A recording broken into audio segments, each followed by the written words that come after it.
اللہ الرحمن الرحیم نحمدہ ونصلی علی رسولہ الکریم۔ میں یہاں سفر میں ہوں اور نیٹ ورک پرابلم کی وجہ سے بار بار سگنل چونکہ ڈراپ ہو رہے تھے تو میں یہ وضاحت ریکارڈ نہیں کروا سکا جلدی۔ میرے خلاف سوشل میڈیا پہ ایک پروپیگنڈا چل رہا ہے کہ میں نے یہ کہا ہے کہ قرآن میں معاذ اللہ نقل کفر گرامر کی غلطیاں ہیں۔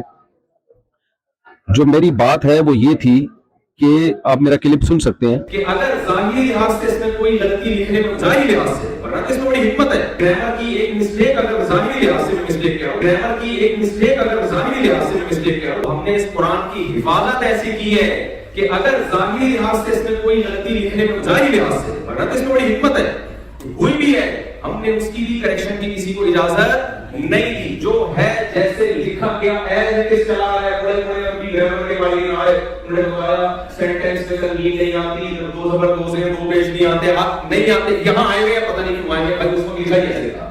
جس کتاب کی میرے بھائی ایسے حفاظت ہوئی ہو کہ اس کی گرامر کی ایک مسٹیک اگر ظاہری لحاظ سے مسٹیک کیا ہوئی ہے، اس کو ٹھیک کرنا کسی کے لیے ممکن نہیں ہے، تو جو ٹھیک آئے تھے ان کو کون چینج کر سکتا ہے؟ قرآن مجید میں لنسفام بالناصیہ یہ لفظ عام قاعدوں سے ہٹ کر ہے۔ عام قاعدوں میں یہ ہوتا ہے کہ جب آپ فعل کو لکھتے ہیں تو عین نون زبر عن کے ساتھ لکھتے ہیں، الف نہیں لکھتے، عام قاعدہ۔ تو صحابی رسول نے اس کو عام قاعدے کے خلاف لکھا ہے۔ تو اس عام قاعدے کے خلاف کو میں نے یوں کہا ہے ظاہری لحاظ سے گرامر کی غلطی ہے، ظاہری لحاظ سے۔ ظاہر کا لفظ بتا رہا ہے کہ حقیقت میں نہیں ہے، تو ظاہری لحاظ سے یہ عام قاعدے سے بالکل ہٹا ہوا ہے، 100% ہٹا ہوا ہے، یوں کہا ہے۔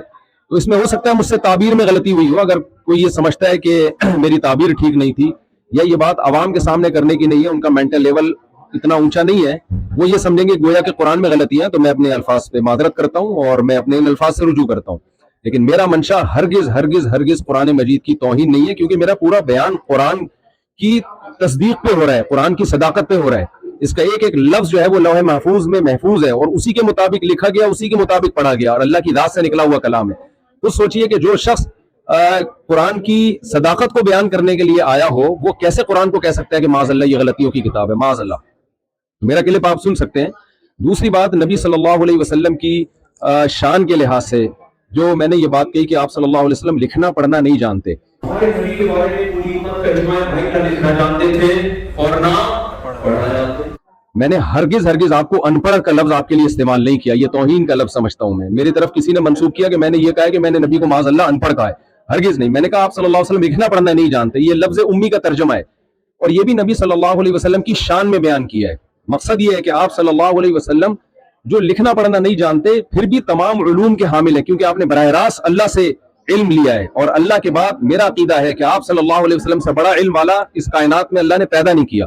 تو آپ لکھنا پڑھنا نہ جاننے کے باوجود ساری دنیا کو آپ نے پڑھایا ہے، ساری دنیا آپ سے سیکھنے کی محتاج ہے، تو یہ نبی صلی اللہ علیہ وسلم کا معجزہ ہے، اور جب کسی کا معجزہ بیان کیا جاتا ہے تو معجزہ اس کی تعریف میں ہوتا ہے۔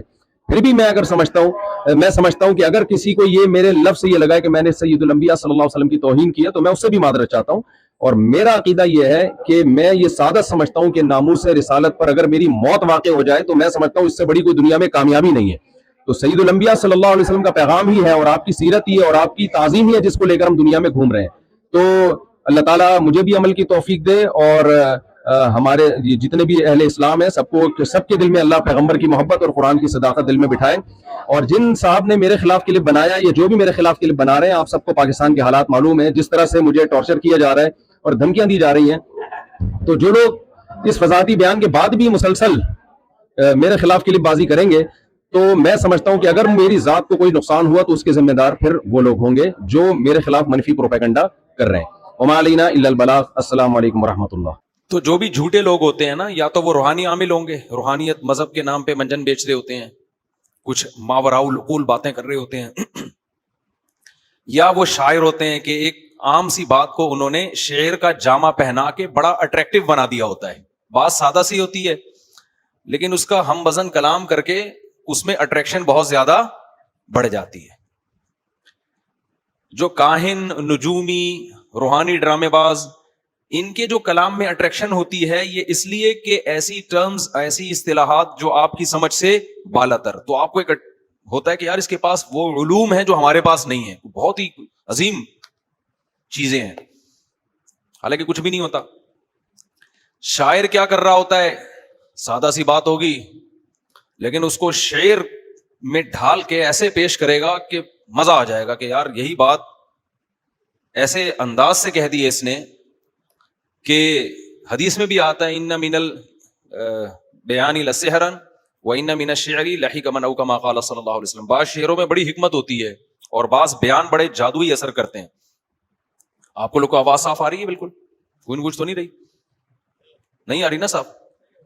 کلیئر آ رہی ہے؟ تو اب جو شاعر کا کلام ہے پہلے اس نے مس کہا پھر تک کہا پھر بل کہا, اس طرح ظالم نے مستقبل کے ٹکڑے کر دیے. دیکھو کیسے مزہ آیا نا. بعض دفعہ انسان یہ بتانا چھوڑو پھر شاعری میں زیادہ نہیں جاتا میں, ہمارا ٹاپک رہ جاتا ہے. تو قرآن سمجھا رہا ہے کہ دیکھو محمد صلی اللہ علیہ وسلم اگر جھوٹے ہوتے معاذ اللہ, تو یہ جو انہوں نے الحمد سے لے کے والناس تک کلام پیش کیا, اس میں اٹریکشن تو تم مانتے ہو کہ بڑی اٹریکشن ہے, چھپ چھپ کے بھی کفار سنا کرتے تھے. اس میں اتنی اٹریکشن ہے کہ ایک مرتبہ اعلان ہوا کہ شراب چھوڑ دو, پورے مدینہ نے شراب چھوڑ دی. یہ تو یونائٹڈ نیشن کے کسی لا میں ایسی اٹریکشن نہیں ہے. یونائٹڈ نیشن کوئی فیصلہ سنا دینا, اس میں اتنی اٹریکشن نہیں ہے کہ اتنی مشکل چیز جو صدیوں سے پیتے آ رہے ہوں اور باڈی اس کی عادی ہو گئی ہو اور سب شراب کے مٹکے توڑ دیں.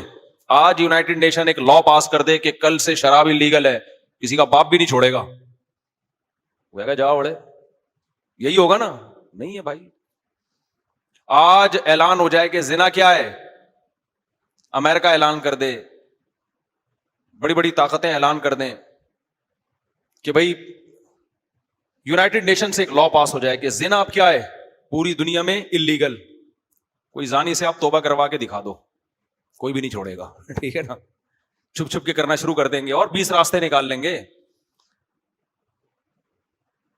تو لیکن محمد صلی اللہ علیہ وسلم نے اعلان کر دیا, قرآن نازل ہوا لا تقربوا الزنا, زنا کے قریب بھی مت جاؤ, انہ کان فاحشہ وساء سبیلا, بہت برا راستہ ہے. لوگوں نے کیا کیا؟ زنا سے توبہ کر لی. اور ایسے ایسے قربانی کے واقعات ہیں, زنا سے کیسے کیسے اپنے آپ کو بچایا. تو عرب یہ تو مانتے تھے کہ اس کلام میں اٹریکشن بہت ہے. اب قرآن کہہ رہا ہے کہ دیکھو اٹریکشن یا تو شاعری کی وجہ سے ہوتی ہے, یا کوئی نجومی کاہن ایسی چیز لا رہے ہوتے ہیں اس کی وجہ سے ہوتی ہے. اچھا شاعری میں کیا ہوتا ہے؟ مبالغہ آ رہا ہے, ذرا سی بات کا رائی کا پہاڑ بنا دینا. تو محمد صلی اللہ علیہ وسلم نہ تو شاعر ہیں, کبھی انہوں نے شعر نہیں کہا, 40 سال تمہارے درمیان رہے, نہ انہوں نے زبان سے کبھی شعر کوئی ایجاد کیا ہو. کسی کا شعر پڑھ کے سنا دیا تو ایک الگ بات ہے. اور پھر یہ قرآن بھی شاعری والا کلام نہیں ہے, اس کے قافیے ملتے تو ہیں لیکن وزن نہیں ملتے اس کے آپس میں. دیکھو الحمدللہ رب العالمین الرحمن الرحیم, آخر میں کلام میں میچنگ تو ہو رہی ہے لیکن شاعری والی میچنگ نہیں ہو رہی. اس کو شعر نہیں کہہ سکتے اس آیت کو ہم. تو قرآن کہہ رہی ہے یہ کلام بھی شعر نہیں ہے اور محمد صلی اللہ علیہ وسلم بھی شاعر نہیں ہے. وما علمناہ الشعر وما ينبغي له, ہم نے محمد صلی اللہ علیہ وسلم کو شعر و شاعری نہیں سکھائی, اور یہ محمد صلی اللہ علیہ وسلم کی شان کے مطابق بھی نہیں ہے کہ آپ شاعر ہوں. یہاں سے ایک اور مسئلہ حل ہو گیا, ٹیکنیکل پوائنٹ نوٹ کر لیں اس کو. بعض چیزیں جائز ہوتی ہیں لیکن اپر لیول کے لوگوں پہ وہ سوٹ نہیں کرتی. اس کی مثال ایسے ہے, لوگ مجھ سے پوچھتے ہیں کہ جی پرینکر بننا کیسا ہے, میں اپنا ایک پرینک کا چینل کھولنا چاہتا ہوں. کہتا ہوں بھی جائز ہے, اگر جائز ہنسی مذاق ہے تو جائز ہے, لیکن میں پوچھتا ہوں آپ کی کوالیفیکیشن کیا ہے؟ پڑھا لکھا آدمی ہوتا ہے تو میں کہتا ہوں یار جائز ہے مگر آپ پہ سوٹ, آپ کوئی دوسرا کوئی تعمیری کام, آپ ڈاکٹر ہو, آپ کوئی ہسپتال کھولو, سمجھتے ہو, آپ کوئی سائنٹسٹ ہو تو آپ پیسہ کمانے کا وہ طریقہ اختیار کرو جو آپ پہ آپ کے اسٹینڈرڈ کا ہو. اسی طرح علماء کے لیے کوئی عالم ہو, مفتی ہو, وہ اگر پرینک کا یا کوئی مزاحیہ چینل کھول لے, جائز ناجائز کی بات نہیں ہے, یہ آپ کے اسٹینڈرڈ سے نیچے کی چیزیں. تو ہر جائز کام ہر ایک کے کرنے کا نہیں ہوتا. سمجھتے ہو کہ نہیں سمجھتے؟ کامیڈی, اب کامیڈی کبھی کبھار بیچ میں ہو جائے ٹھیک ہے, کامیڈین بننا یہ کیا ہے؟ یہ جو میچور لوگ ہیں نا ان پہ یہ سوٹ یہ چیز سوٹ نہیں کرتی. سمجھتے ہو کہ نہیں سمجھتے ہو؟ ان کے یعنی اپنے بچوں کو آپ ایسی ٹریننگ کرو کہ کامیڈین بن جائیں وہ. تو بھائی بچوں کو تو آپ کوشش کرو کوئی ایسی چیز سکھاؤ بچوں کو جو زیادہ, ہر آدمی چاہتا ہے نا میرا بچہ زیادہ سے زیادہ ترقی کرے, یہی چاہتا ہے نا. تو بچے کا بھی پھر ایسی آپ اس کی ٹریننگ کرو, کوئی سائنٹسٹ بنے, کوئی فوج میں کوئی بڑا آفیسر بن جائے, کوئی عدلیہ میں کوئی بڑا پوسٹ پہ چلا جائے. تو ہر جائز کام ہر ایک پہ سوٹ نہیں کرتا. جائز ہے, کسی کا توہین بھی جائز نہیں, کوئی کامیڈین ہو یا پرینکر ہو, تو توہین کی میں بات نہیں کر رہا, لیکن اس آیت سے ہمیں پتہ چلتا ہے. اسی طرح شعر و شاعری میں بہت زیادہ دلچسپی لینا, یہ پیغمبر کے لیے پیغمبر پر یہ چیز سوٹ نہیں کرتی قرآن کے مطابق, کیونکہ شاعروں کی طبیعت میں مبالغہ آرائی بہت ہوتی ہے, رائی کا پہاڑ بنا کے پیش کرنا. تو پیغمبر حقائق بیان کرتے ہیں, پیغمبروں کا کام کیا ہے, ایسے موٹیویشن کرنا جو گراؤنڈ ریئلٹی سے میچ کر رہی ہو. اس لیے پیغمبروں کے لیے اللہ نے شاعری کو پسند نہیں کیا. حالانکہ پیغمبر صلی اللہ علیہ وسلم نے شاعروں کے کلام کو سنا ہے مگر خود شاعری نہیں کی ہے. شعر و شاعری کی آپ صلی اللہ علیہ وسلم نے تعریف بھی کی ہے مگر خود آپ صلی اللہ علیہ وسلم شاعر نہیں تھے. ہمارے حضرت مفتی رشید احمد صاحب رحمہ اللہ تعالی شعر بھی کہتے تھے, پھر اللہ کی محبت میں بہت شاعری کرتے تھے حضرت. تو پھر حضرت نے اس میں زیادہ ٹائم گزارنا شروع کر دیا, تو حضرت کو خواب آیا. ہمارے حضرت خود یہ واقعہ ہم نے 2-3 دفعہ سنا, کیونکہ بہت بڑے مفتی تھے, عالم تھے. تو حضرت کو خواب آیا, خواب میں یہ آیت بار بار پڑھی گئی, وما علمناہ الشعر وما ينبغي له, کہ ہم نے محمد صلی اللہ علیہ وسلم کو شاعری نہیں سنائی اور وہ سکھائی, اور وہ آپ کے لائق بھی نہیں ہے.